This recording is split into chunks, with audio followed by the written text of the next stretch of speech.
We're going to change gears now and talk about the use of the plant growth regulator gibberellic acid, or GA3, to increase the yield of commercially valuable sized fruit. So I want to point out to you that plant growth regulators are the most powerful tools available for increasing fruit size and yield in an existing orchard in order to increase grower profit. And on March 27th last year, gibberellic acid was approved for use for avocados to increase fruit size and yield.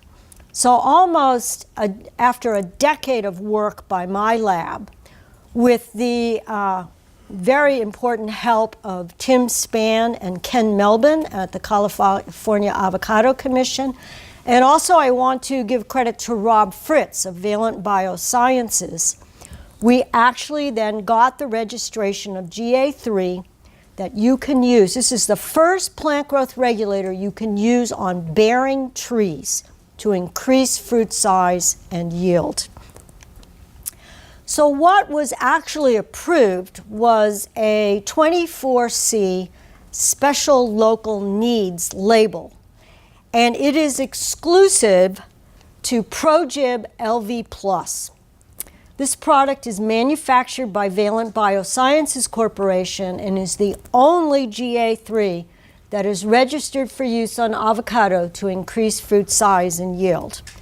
So the old, let me say this first. ProGib LV+ is a low volatile organic compound.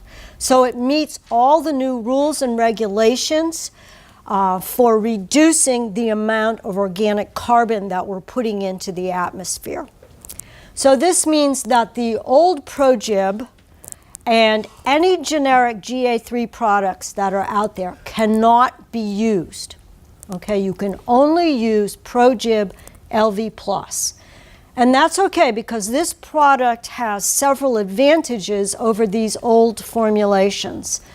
The restricted entry interval is only 4 hours after you spray, and the pre-harvest interval is 0 days. So you could spray your cauliflower stage inflorescences, wait 4 hours, and go harvest your fruit. It can be used in certified organic orchards.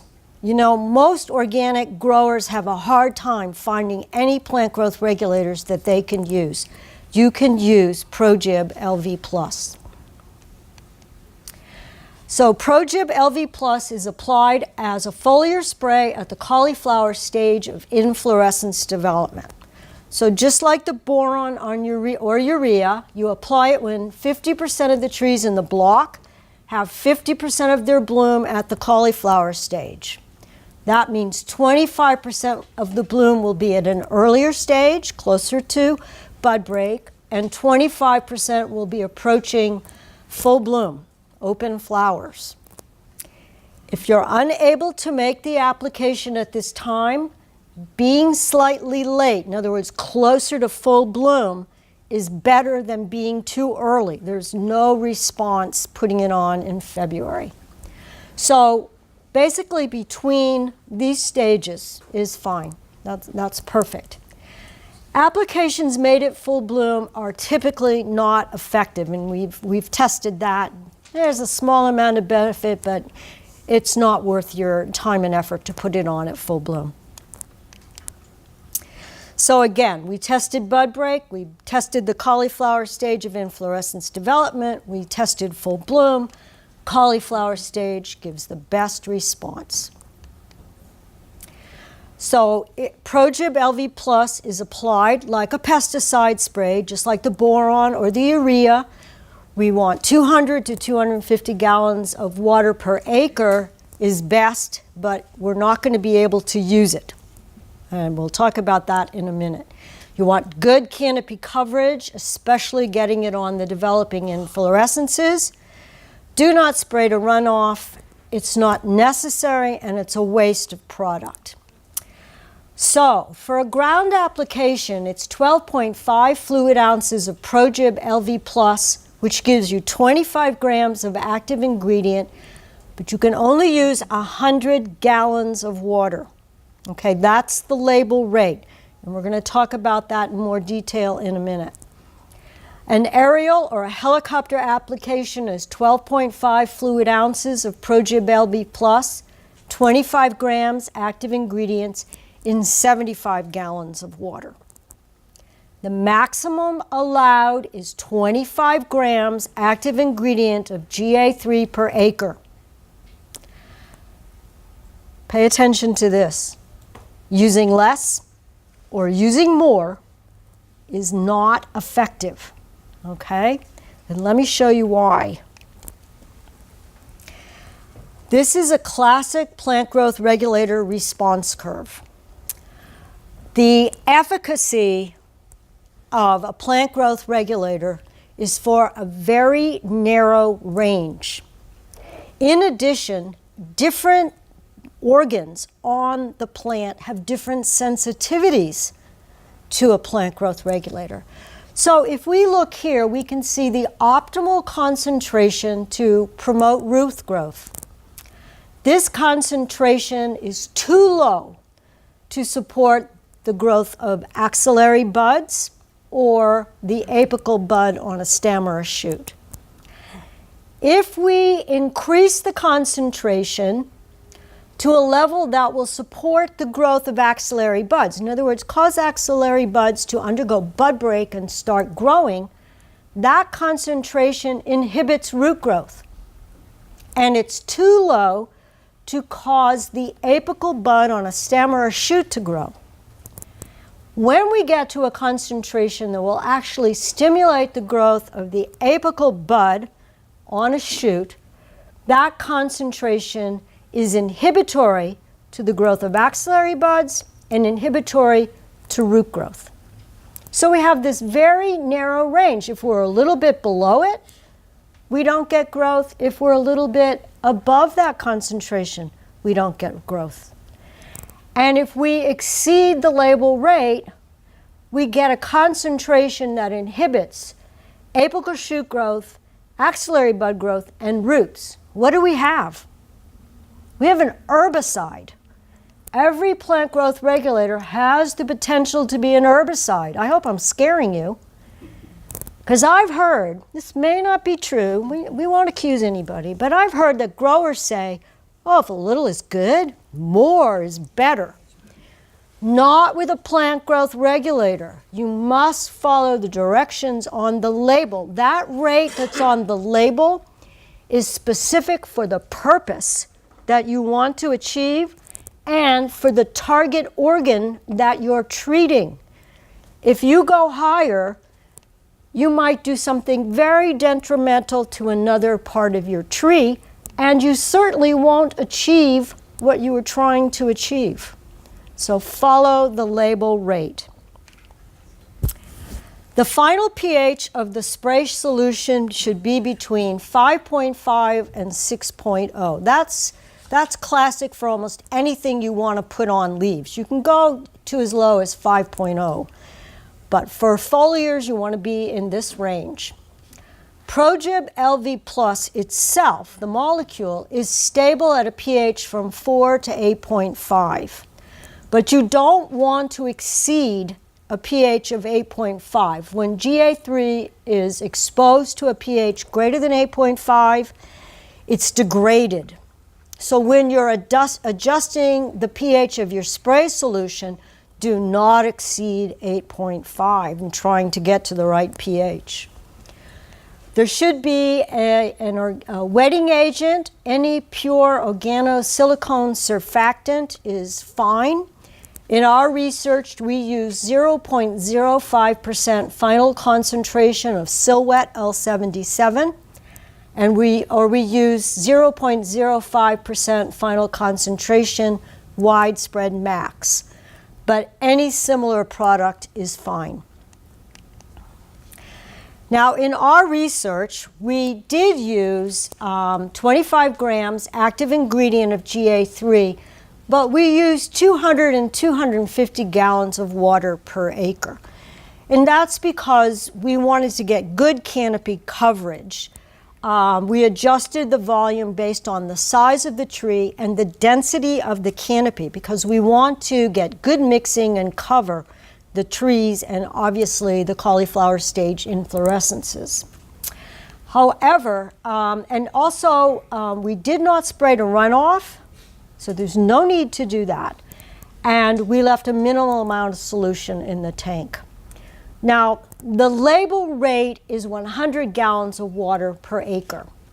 So it's going to be harder to get good canopy coverage. But unfortunately, this is the trend with plant growth regulators and with a number of other crops. So walnuts, almonds, pistachios, and olives, those growers refuse to put on more than 100 gallons per acre. So all the new labels are coming out at 100 gallons per acre.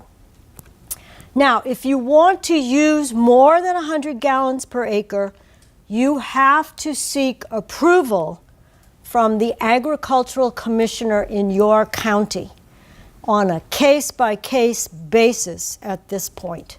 Okay?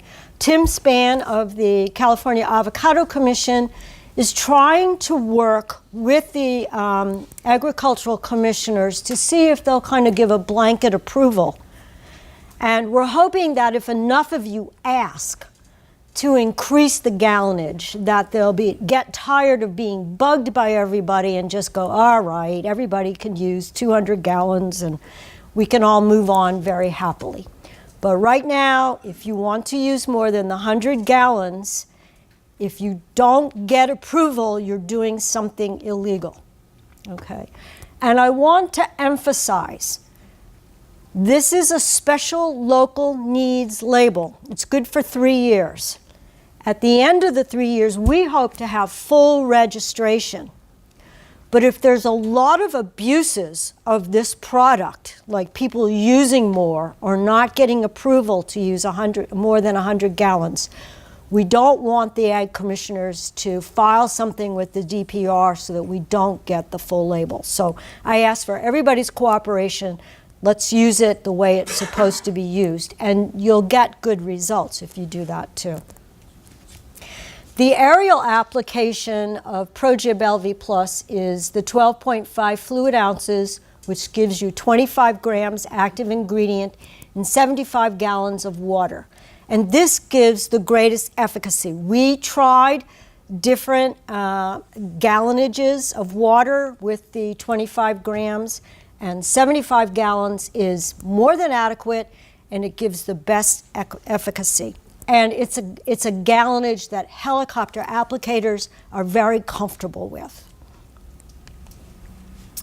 All right, let's talk about some of the potential yield increases that you might anticipate. So one of the things we did with this research, because like I said, we had almost a decade's worth of research on this, is that we averaged the yield results for the control across all orchards, all years. So we averaged on and off crop years, good growers, bad growers, everything got averaged together for the control and for the GA3 treated trees. And what we found was sort of the minimal yield that you could expect. So GA3 produced a minimum of 22 pounds net increase in total yield per tree in orchards having control trees that could yield between 44 and 373 pounds per tree. So there has to be something there. You know, you have to have a good bloom on the trees so that you can that plant growth regulator can do something of value. So if an orchard can produce at least 44 pounds, we can get at least 22 pounds net increase in yield. And it can do that all the way up to 373 pounds. So if you're a very good grower, you're going to get this minimum net increase also. This is about 80 to 750 fruit per tree. There's a minimum net increase then of 2,425 pounds per 110 trees per acre in orchards that produce 4,850 pounds to 41,000 pounds per acre. Now, even in orchards that only produce 30 pounds per tree, that's 3,300 pounds per acre, there was a 51% increase in yield, okay? So it works, but it doesn't do the maximum that it can do. Now, the other thing I want to point out, that in all cases, the yield of commercially valuable sized fruit increased in parallel with the increases in total yield. And the other thing I want to point out is that the increases in total yield increased with the ability of that orchard to produce. So 22 pounds per tree is a minimum. If your trees are producing more than 44 pounds per tree, you can anticipate that you'll get greater increases in yield and yield a commercially valuable sized fruit. So on average, the net increases in yield were 54% as pounds of fruit per tree, with 62% net increase in fruit of packing carton sizes 60 plus 48 plus 40. If you look at it based on the number of fruit per tree, there was a 68% increase in the total number of fruit per tree. So it's increasing fruit set as well as fruit size, with a 61% net increase in the number of fruit of packing carton sizes, 60 plus 48 plus 40. So it's making the fruit larger even on a number basis. So there are some additional benefits of applying GA3 at the cauliflower stage of inflorescence development. So in addition to significantly increasing the pounds and number of fruit per tree, as long as your tree has a yield potential of more than 30 pounds per tree. Yield increases were significant when averaged across on and off crop years and as 2-year, 4-year, 6-year cumulative yields in alternate bearing orchards. And if you use it every year, there is no decrease in yield following the on crop, okay? So it does not make alternate bearing worse. There's effects on the mature crop on the tree, because in California we have mature fruit on the tree when we're treating the cauliflower stage inflorescence. It reduces pre-harvest fruit drop of those mature fruit. It increases the size, so when you're using it in an off bloom year, you're increasing the size of those on fruit that are on the tree. It delays blackening of the peel with no negative effect on ripening or fruit quality. So it does not delay the length of time it takes for fruit to become eating ripe. Now, I also want to add that there were no negative effects on fruit quality of the setting crop either. And there were two things that we were particularly concerned about. One, we were afraid that the GA3 might make the seed bigger, but not the eating part of the fruit. But that was not the case. The actual increase in the size of the fruit is because of the mesocarp, the flesh, the edible part of the fruit on either side of the seed, because that's how we measure it. The width of that mesocarp became larger, not the seed. The other thing that we were concerned about is that the GA3 would cause the seeds to germinate and produce a root inside of the seed. And that also did not happen. So no effects on fruit quality. For the setting crop, it increases yield, fruit size, and stimulates leaf growth and shoot growth, which protects the fruit from sunburn. So again, we go back to the fact that avocado trees in California produce indeterminate floral shoots with this vegetative shoot flush at the end. And so what this treatment does is to stimulate the growth of the shoot early in the season, so that these leaves actually are more mature at the time of fruit set. So when they're mature, they're what we call sources. They're contributing carbohydrates, they're exporting nutrients and hormones that improve fruit set in this inflorescence. And these leaves will then shade those setting fruit and reduce the incidence of sunburn. Now, for a determinate floral shoot that does not have leaves, the gibberellic acid will stimulate the growth of the spring vegetative shoots. So these shoots expand, elongate sooner, and the leaves expand sooner. So if these inflorescences are near a spring flush shoot, those leaves will protect the fruit set by these inflorescences. The basis of applying gibberellic acid at this particular stage is based on the role that hormones play in fruit development.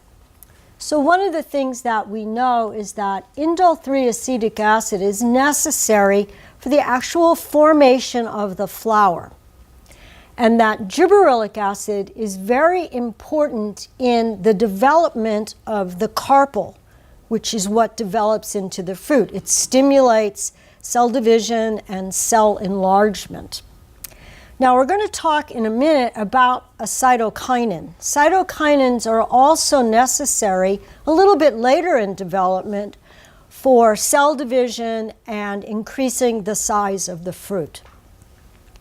Gibberellic acid and cytokinins are growth promoters. And so they also have a positive effect of protecting the fruit and the tree from stress.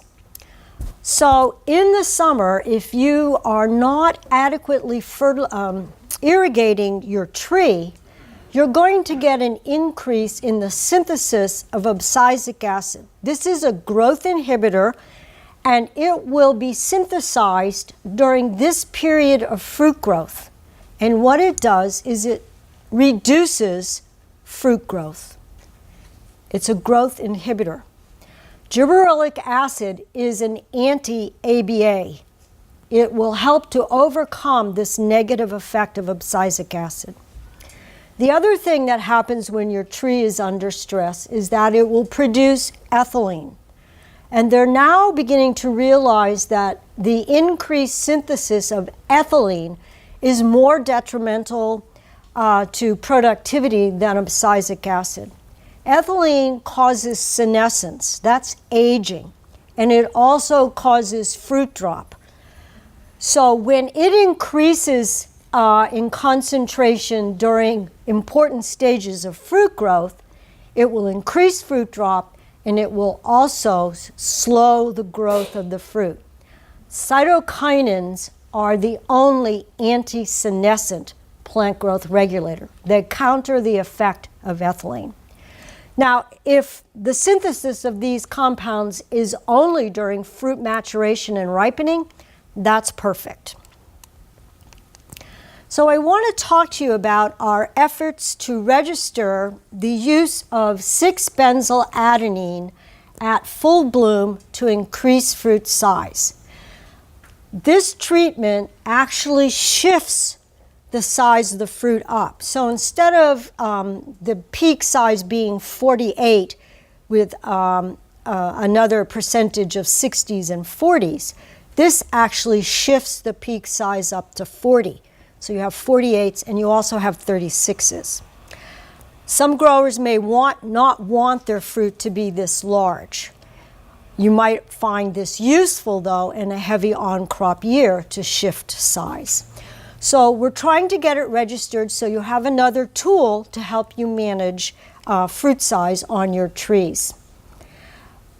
Gibberellic acid is a very safe material, can be used in certified organic orchards. It's what we call grass, generally recognized as safe, and gibberellic acid did not require any maximum residue levels be determined. 6-benzyladenine, although it's a relatively safe material, did require maximum residue levels. And so those were done for us by the IR4 program, and that was completed in August of 2016. So you can see that we're really kind of lagging and moving this thing forward.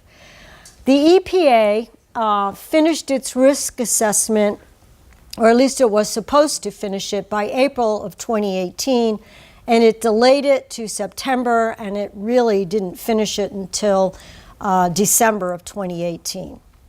So now we have a package put together with the maximum residue levels, with the risk assessment, and with our efficacy data, and that's now with the California Department of Pesticide Regulation, and they're reviewing all this material, and hopefully we'll have a label that you'll be able to use at least by next year, if all goes well.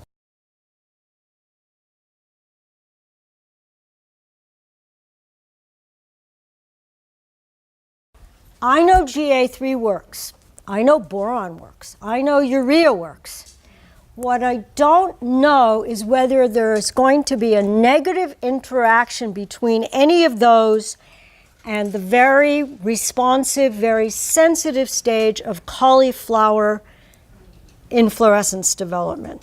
Okay, that's the problem. I mean, boron increased the number of pollen tubes that penetrated the ovule. Urea increased ovule viability. It was such a logical combination, and yet it's detrimental. So I don't want to ever recommend that you do something that I don't know the result of. So we don't know. I encourage you not to do it. Use GA3 this year because it's more powerful. Put the boron on, 3 weeks later when your leaves are at 1/2, 2/3 expansion. Do it that way. I can tell you that gibberellic acid itself, in terms of its molecule, is compatible with urea. It's compatible with potassium. It's compatible with zinc and compatible with manganese. Those things have all been tested. What we don't know is what is the sensitivity of the cauliflower stage inflorescence to that goop. Okay? So that's where we have to be cautious. So Tim Spann, because this boron question has come up over and over, he's testing the combination of gibberellic acid and boron to see if there are any negative interactions. I encourage you that those of you that have, a few spare trees to try it. Don't treat a whole block, but, treat a row and see what happens. But don't just do it 1 year and then say, oh, I had no problems, I think I'm going to do everything.